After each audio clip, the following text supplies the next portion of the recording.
Hi everybody and welcome to another video. My name is Jensa and today we are looking again at Lineage 2 Revolution at the March 2018 update that came out earlier this week. I know I'm late on a video this week. I've just been so busy and of course playing the update. I'll be honest with you, when I first logged into the game after the update dropped, it was almost overwhelming. There was so much stuff that changed, not just the addition of the new items and dungeons, but there were several UI changes as well. So I thought we would just take a quick look at that together for this week.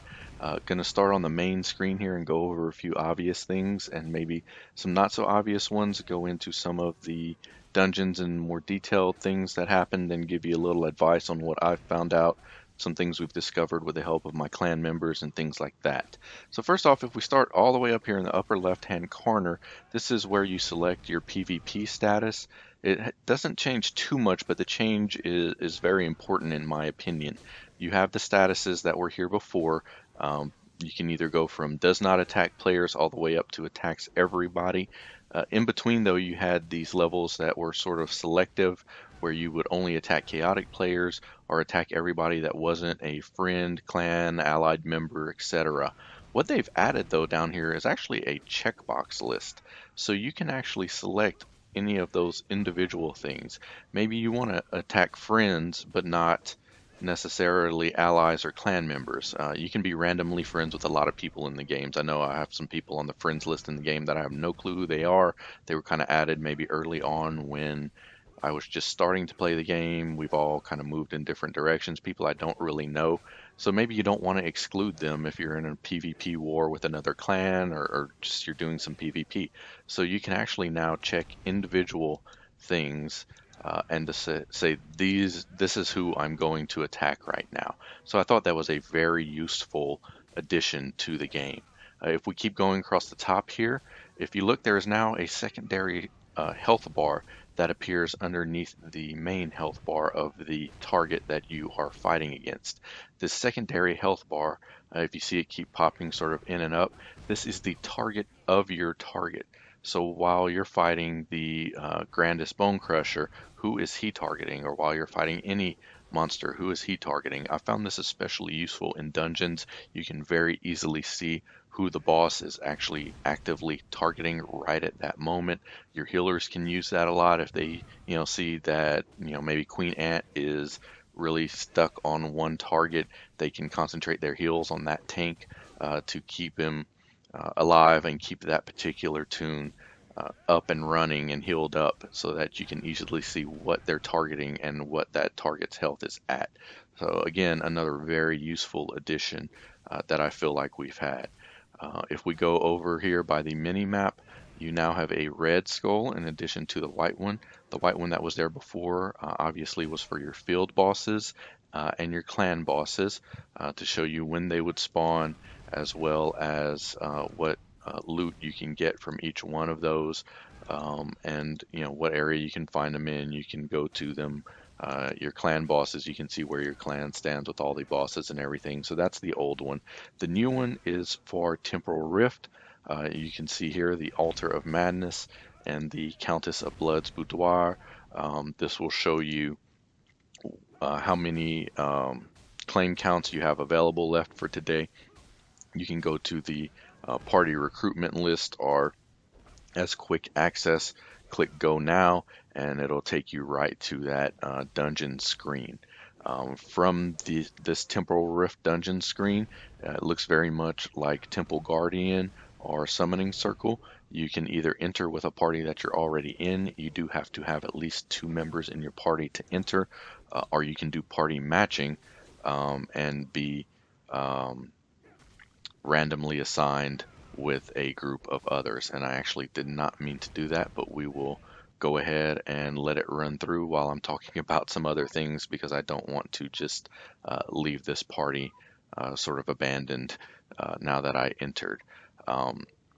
So those are the things on the main screen that are sort of new. A lot of, again, quick access, a lot of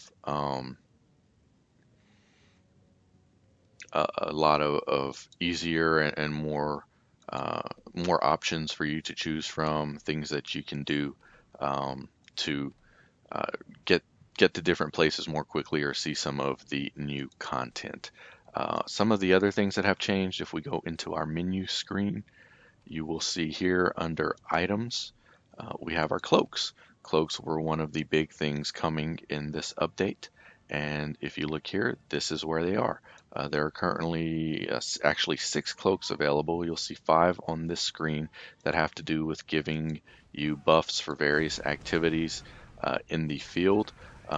You also have your clan cloak, which is sort of just gives you a buff to some of your stats there.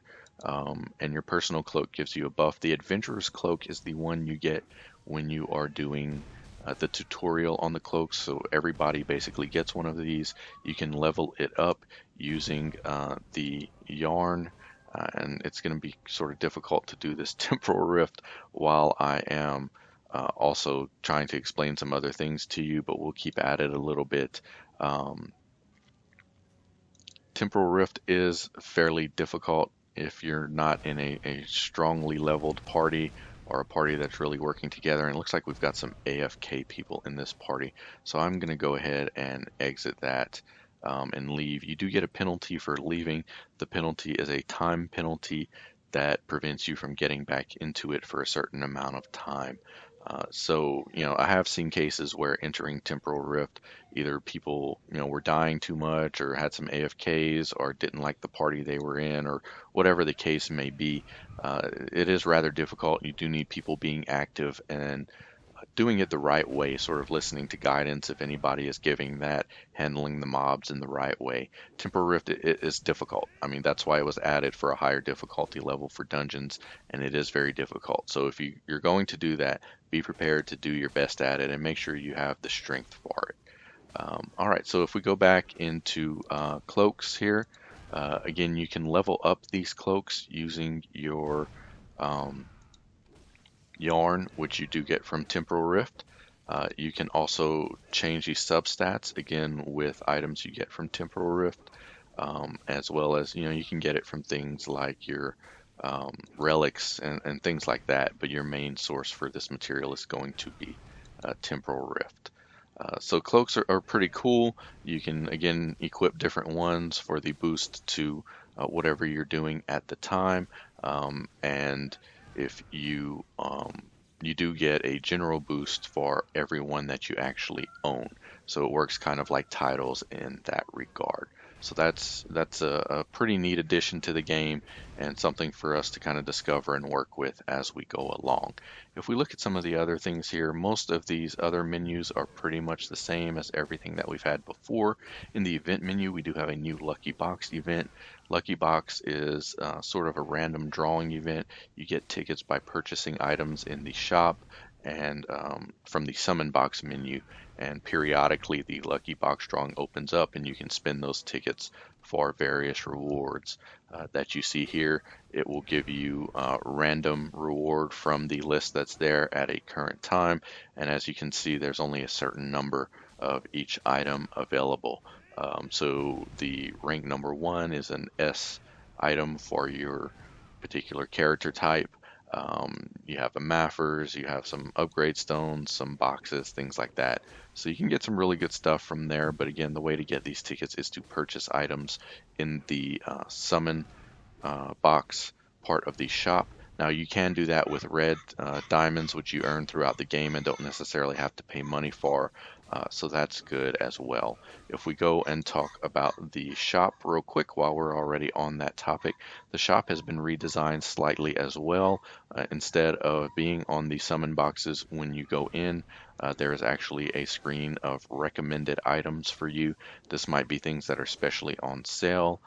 Right now it is not loading up, so I think that means that simply they don't have anything special that I might be able to use at the time.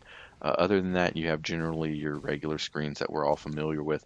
There are some new bundles and things like that. If you want to spend some money on the game, you can get some of the new items and some of the new boxes and things like that to get your rare equipment and that sort of thing. If we go to dungeons, that's the next thing. You will see that this screen changed quite a bit Normal dungeons are all the previous ones that we're familiar with. I did do a video on these previously if you want to check that out.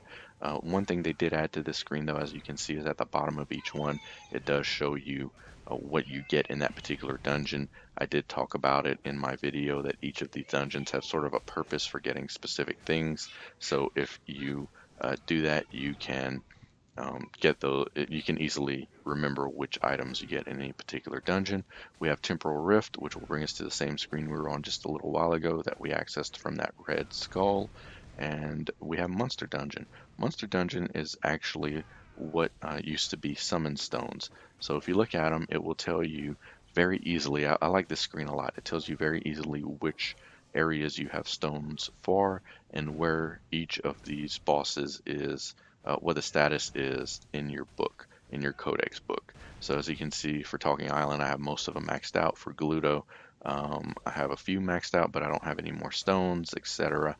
One thing that I do like about this a lot is once you decide to summon one of these, let's click on one I don't have. Oh, we have to go to one I have stones on. If we click on one, you see how the box is highlighted here. You can actually put up to 5 of these at a time in queue, so that when you're doing them, you can run through one after another, up to 5 without having to go in and out. I like this a lot. It saves you a lot of time from going to your codex, seeing what you need, going into your inventory, finding the stones, finding a place to put the stone down, summoning everybody, etc. To get that done. You can get through these a lot quicker. Now, there were a couple of changes that maybe I don't like quite so much, but I kind of understand why they did them. The first is that there are now 8 waves of monsters in these dungeons as opposed to 15 previously. You do get through them a lot more quickly. I believe you get basically the same amount of stones in the 8 waves that you used to get in 15. I haven't tested that fully yet, but it seems pretty close. So there's not too much of a debuff there or a nerf there. The other thing is the way it handles parties. It used to be once you summoned it, you could advertise your summon stone to your guild or the world or friends or anything like that, and then create a party once everybody joined in.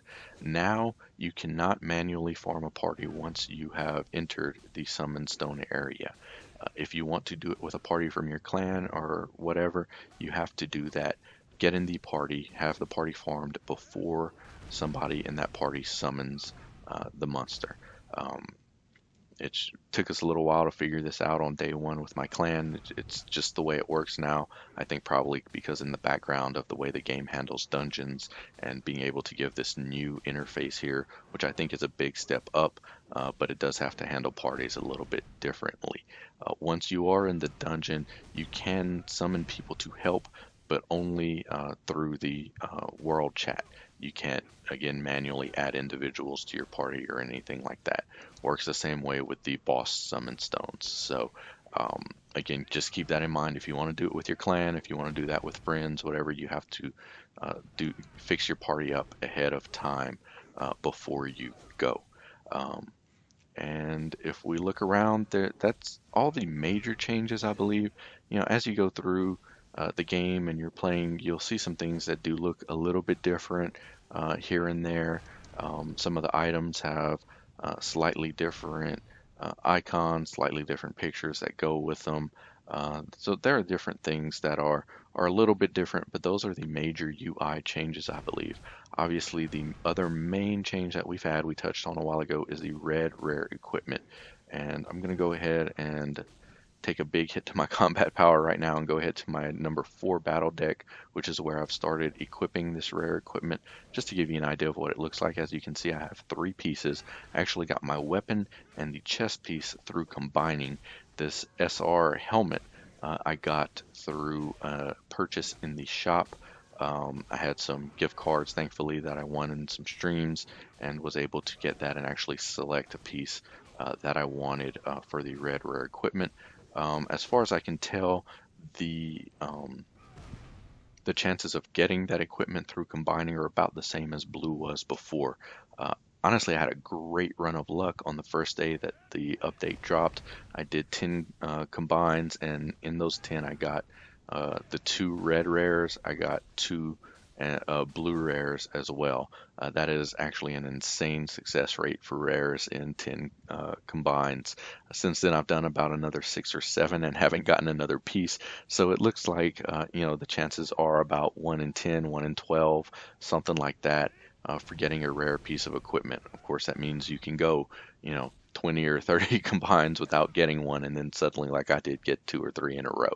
So you get these. If you watch my combining video, we talked about how combines work for getting rare equipment, and these are obtained the same way that the blue rare equipment that we've had in the game for quite a while now is obtained. So there's nothing new in that mechanic. It's just a chance of you either get regular equipment, blue rare, or red rare now when you combine. So just keep doing that. If you don't have great luck, trust me, it comes and goes in waves. So just keep at it and don't lose faith. So again, that's the basics of the changes. Again, it was a lot. It was a lot to take in, a lot to say. What does clicking this do? What does clicking that do? Oh, even this event. I forgot about this event button up here.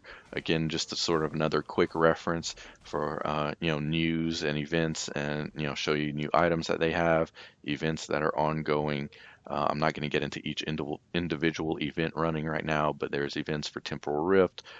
We talked about the Lucky Box a little bit, the red rare equipment, stuff like that. The details of that you can definitely go look up and participate in any of those that you want, as well as quick access to the update news if you want to see that. So I appreciate you watching. Hopefully this has kind of given you a quick rundown of all the new stuff, maybe something you didn't know, something you didn't notice, or you just weren't quite sure about as you've been playing the last few days. Thank you always for watching, and hope you have a great day.